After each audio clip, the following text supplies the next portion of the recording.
the Bremen Town Musicians. Now, we've already done a few stories you don't remember segments on the show, but the ones this week are more like stories I don't remember either. When I initially wrote the Not Your Mother's Goose book, the section for the Bremen Town Musicians simply said, "Who the cares?" But maybe we can clear this up a little, if I look it up. Or maybe not, at least not in terms of making the title make sense, as it appears to me that the Bremen Town Musicians is actually a story about animals busting burglars, and not in Bremen. I'm starting to think that my first version might have been better. But here's how it goes. We've got a crew of 4 animals, a dog, a cat, a donkey, and a rooster. And if we look at the real Wikipedia, not the Alice in Wonderland wiki from earlier, there's actually a version of this story called The Dog, the Cat, the different name for a donkey, and the different name for a rooster. You can use your imagination.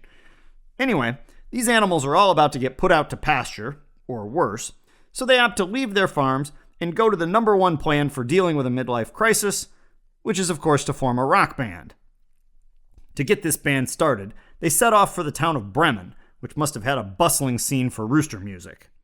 Thing is, they never actually make it there.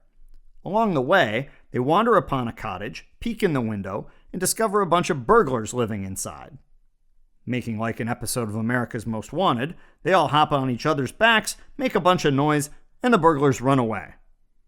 At that point, the members of the Animal Justice League move into the house, which would seem to just make them Burglars 2.0, but maybe I'm missing something here.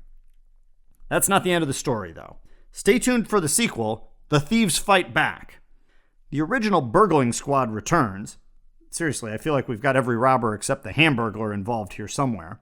And they send in a representative to try to retake their stolen spoils. The problem is, this guy gets clawed by the cat, bitten by the dog, kicked by the donkey, and the rooster crows him right out the door.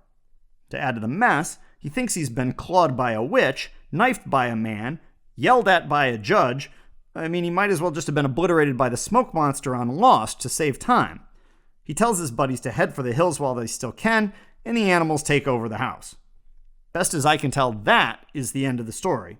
At least until George Orwell comes along to interview them for an Animal Farm sequel. 4 legs good, 2 legs bad.